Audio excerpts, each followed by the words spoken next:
राजस्थान के इतिहास में आज हम राजस्थान के मध्य या राजस्थान के हृदय स्थल अजमेर के प्रारंभिक इतिहास के बारे में पढ़ेंगे कि अजमेर की स्थितियां और अजमेर के इतिहास को किस तरीके से बनाया गया या अजमेर का नामकरण कैसे हुआ। अजमेर जिले का नामकरण मुख्यालय अजमेर के नाम पर होने की वजह से हम इसे अजमेर कहते हैं। सिंपल सी बात यह है। अजमेर नगर का पुराना नाम अजय मेरू था। अजय मेरू, जिसका अर्थ होता है जीता न जा सकने वाला। मेरू का अर्थ होता है पर्वत, अर्थात जीता न जा जिसे जीत न जाया जा सके वो मेरू अर्थात वह पर्वत। परंतु कहीं कहीं इसके प्राचीन दुर्ग तारागढ़ व बीडली दुर्ग के नाम से भी प्रसिद्ध है। यह एक ऊंचे पर्वत पर स्थित है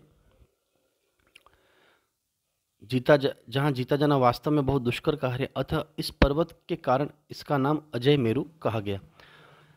12वीं शताब्दी के चौहान राज्य अजयराज द्वारा अजमेर नगर की स्थापना किए जाने के बाद इस नगर का नामकरण अजमेर बताया जाता है। परंतु इसके निर्माण कार्य को देखते हुए ये देखा जा सकता है कि यह निर्माण कार्य अजयराज ने नहीं की। चौहान पूर्व तला के उत्तराधिकारी राजा राजराज अजमेर नगर की स्थापना की थी। अगर हम इसके ऐतिहासिक दृष्टिकोण को देखते हैं तो चौहान वंश की स्थापना 551 ईस्वी में वासुदेव, जिसे आदि पुरुष कहा जाता है, उसके द्वारा सांभर झील के आसपास के क्षेत्रों में चौहान शासकों को संगठित किया गया आदि पुरुष वासुदेव के द्वारा।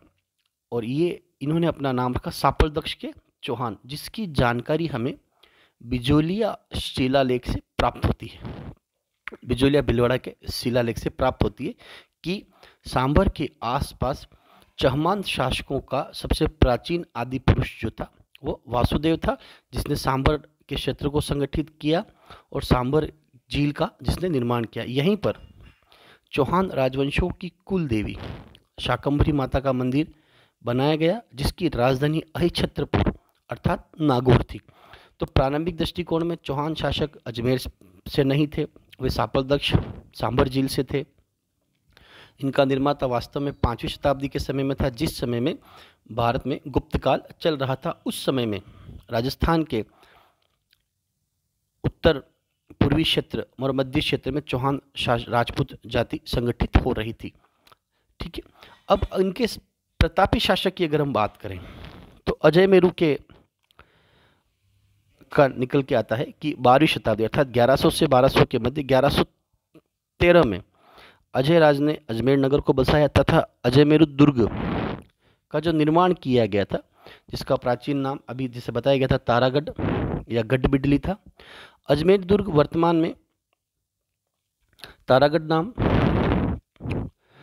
गढ़बिडली रखा गया और वर्तमान में इसका नाम तारागढ़ नाम जो था वो अजमेर के राजकुमार मेवाड़ के राजकुमार ने इसका नाम रखा था, क्योंकि पृथ्वीराज शिशुदिया तेज घातक उड़न राजकुमार घरवाली का नाम तारा, दुर्ग की मदद करवाया गया तारागढ़। पृथ्वीराज शिशुदिया मेवाड़ के राजकुमार पृथ्वीराज शिशुदिया ने इसका नाम ये रखा गया था। अब अगर हम बात करते हैं कि अर्णोराज, आनाजी और अजयराज, ये तीनों ही नाम अलग अलग थे, क्योंकि अजयराज संस्थापक था। अजयराज के बाद अर्णोराज हुआ, जिसे आनाजी कहा जाता है, जिसने आना सागर झील का निर्माण अजमेर में बनवाई, जिसके किनारे जहांगीर ने दौलताबाद बनवाया था, जिसे वर्तमान में सुभाष उद्यान कहा जा सकता है। दोनों की माँ जहांगीर और शाहजहां दोनों की माँ राजपूत थी। और अर्णोराज जो था उसने पुष्कर में आदि विहार मंदिर का निर्माण भी बनाया तथा इसके पुत्र जगदेव ने अर्णोराज की हत्या करने के बाद अजमेर के नगर पर अपना अधिकार स्थापित किया। तो ये क्रम था, अजयराज, अर्णोराज, विग्रहराज, पृथ्वीराज चौहान तृतीय, ये वे प्रमुख शासक थे जिन्होंने समय समय पर अजमेर का नेतृत्व किया। परंतु यहाँ अगर हम बात करते हैं कि वास्तविक दृष्टिकोण से यह नगर 7वीं शताब्दी के समय में स्थापित हो चुका था और स्वतंत्रता प्राप्ति से पूर्व मेवाड़ तथा मारवाड़, दो जो जिले ब्रिटिश राज्य के अधीन थे, वे सीधे केंद्र शासित क्षेत्र के अंतर्गत थे और 1956 तक भी अजमेर और मेरवाड़ा केंद्र शासित प्रदेश के रूप में रहे। बाद में अजमेर को अलग जिला बनाकर राजस्थान के प्रदेश में सम्मिलित किया गया। वर्तमान में यह जिला राजस्थान का हृदय स्थल या मध्य भारत में स्थित है। अजमेर जिला भारत के पश्चिमी भाग में तथा राजस्थान के मध्य में स्थित है। यह एक पठारी भाग पर स्थित है जो भारत का सर्वोच्च मैदानी क्षेत्र है। यहाँ संसार की प्राचीनतम मोड़दार घुमावदार अरावली पर्वत श्रृंखला की श्रेणी के मध्य तारागढ़ पर्वत की तलहटी में बसा हुआ है, जो समुद्र की तट से 1300 फीट की ऊंचाई पर है। अरावली पर्वत श्रेणी अजमेर नगर के निकट प्रकट होती है तथा यह पहाड़ियां समानांतर क्रम में दिखाई देती है। अजमेर जिले के अरावली पर्वतमाला से छितरती हुई मैदानी रेत के टीले भी हैं, जो अजमेर क्षेत्र को एक राजस्थानी रेगिस्तानी क्षेत्र के रूप में स्थापित करती है।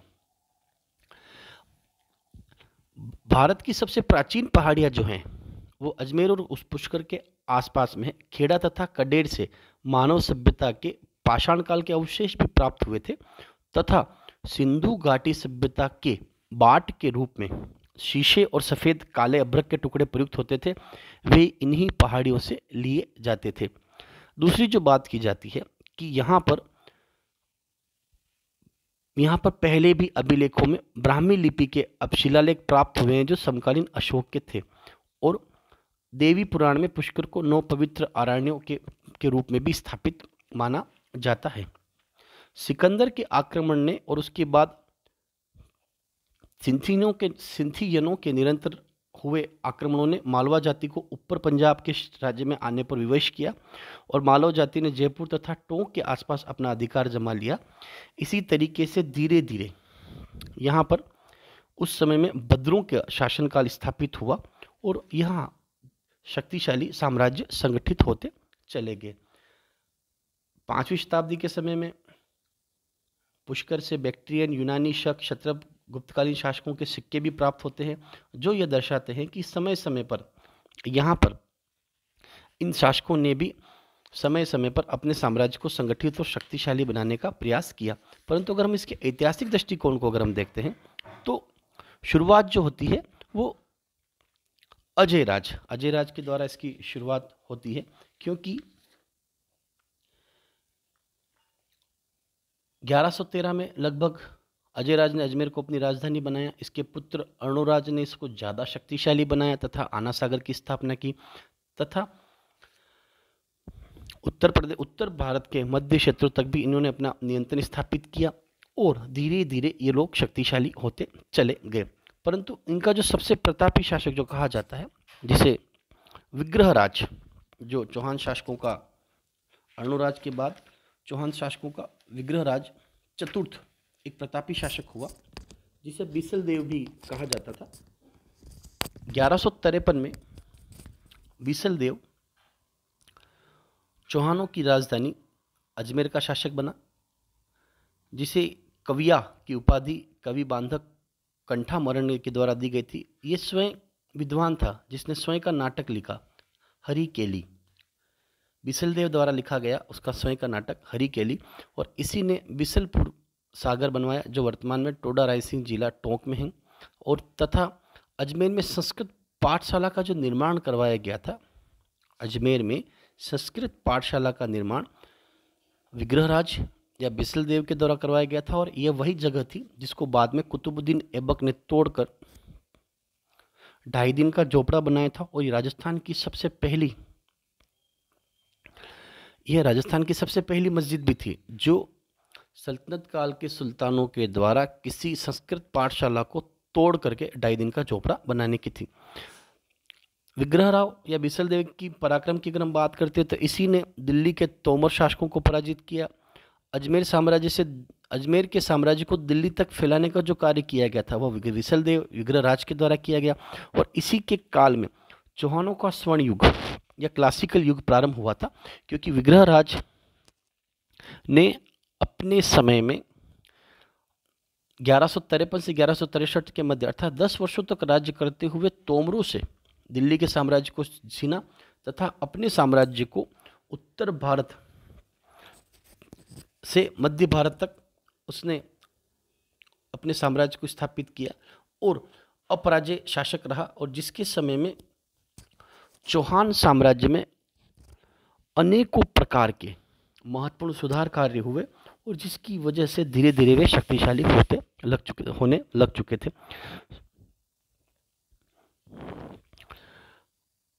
विग्रहराज की मृत्यु के बाद उसके पुत्र के क्रम में अपरंगदेव अजमेर की गद्दी पर बैठा, परंतु यह निसंतान होने की वजह से बाद में अजमेर का शासन जो है वो पृथ्वीराज तृतीय 1777 में, पृथ्वीराज तृतीय जिसे हम भारतीय इतिहास में पृथ्वीराज चौहान तृतीय के नाम से जानते हैं, वह अजमेर का शासक बना। 11 वर्ष की आयु में कपूरी देवी जो पृथ्वीराज चौहान की संरक्षिका थी, उसके संरक्षक में पृथ्वीराज चौहान अजमेर का शासक बना।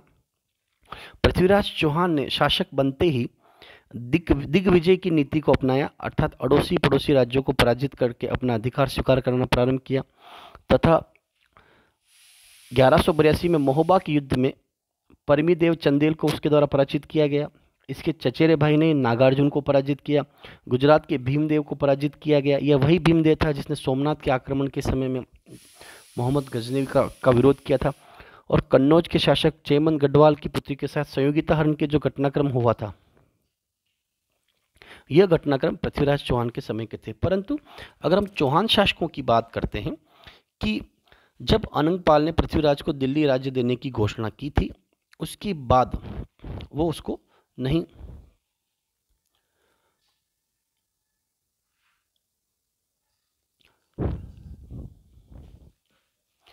तो पृथ्वीराज चौहान वीर तेजस्वी महत्वाकांक्षी था। शासक बनने के 3 वर्ष बाद ही मात्र 14 वर्ष की उम्र में आयु में राज्य का प्रबंधन उसने अपनी माता के हाथों से, कपूरी देवी के हाथों से लेकर के स्वयं के हाथों में ले लिया, तथा नागार्जुन के शासकों को पराजित किया। भंडानकों के आक्रमणों से के विद्रोह को उसने कुशलतापूर्वक दबाया। चंदेल राजा परमार्दी को भी उसने बुरी तरह पराजित किया, तथा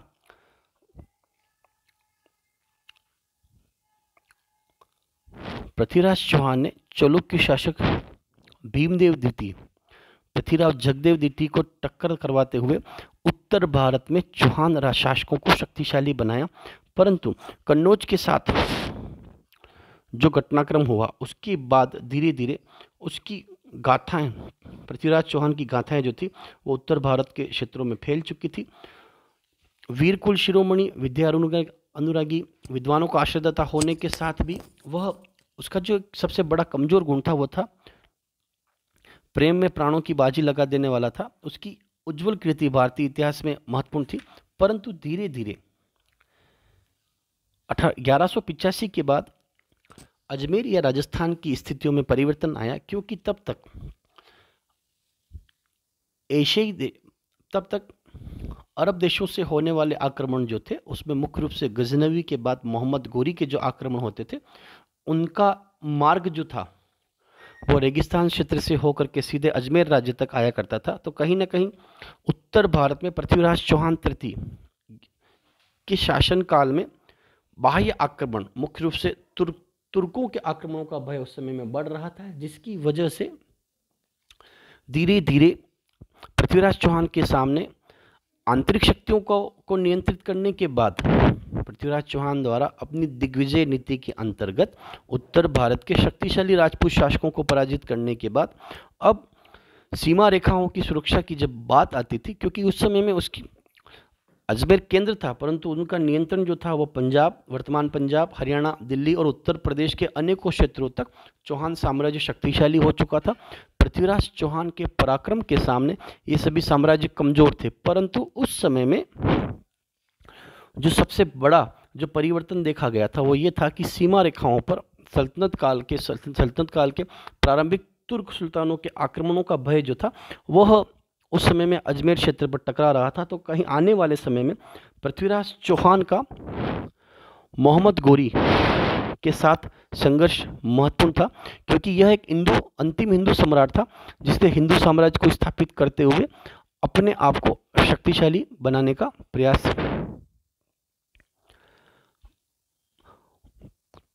अपने आप को शक्तिशाली बनाने का प्रयास किया, परंतु चौहान शासकों के इतिहास में जो सबसे ज़्यादा जो युद्ध लड़े गए वो पृथ्वीराज चौहान के द्वारा लड़े गए थे, और उन युद्धों में भी उनका जब मुकाबला मोहम्मद गोरी के साथ हुआ तो कहीं ना कहीं चौहान शासकों की शक्ति कमज़ोर होती चली गई।